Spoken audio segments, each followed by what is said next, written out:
lórí ọ̀rọ̀ ètò ààbò tó mẹ́hẹ ní nàìjíríà ìjọba ní ká bá wí o.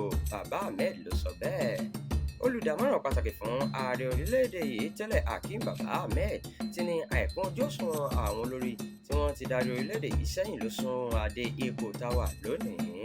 Nígbà tó ń sọ̀rọ̀ lórí tẹlifíṣàn Arise ó ní ṣe ní ọ̀rọ̀ ètò ààbò fojoojúmọ́ lè ṣe ìpèsè ààbò tó péye fún ẹ̀mí àti dúkìá àwọn aráàlú. Ó fi kún ọ̀rọ̀ rẹ̀ pé àwọn adarí orílẹ̀-èdè yìí sẹ́yìn ní nǹkan bí ọdún mẹ́ẹ̀ẹ́dógún ni wọ́n ti bà orílẹ̀-èdè yìí jẹ́ kọjá àtúnṣe. Baba-Ahmed ní àìní ìtara fún ẹ̀mí àwọn èèyàn orílẹ̀-èdè yìí ni kò jẹ́ kí wọ́n ti wá ọ̀nà àbáyọ sí wàhálà àti ìrúkèrúdò yìí. Baba-Ahmed tún sọ̀rọ̀ lórí àtẹ̀jáde tí ààrẹ orílẹ̀-èdè Amẹ́ríkà gbé jáde pé ilẹ̀ Amẹ́ríkà gan ò lè gbà wá kúrò nínú rògbòdìyàn yìí nítorí pé àwọn adarí wa ò sunwọ̀n.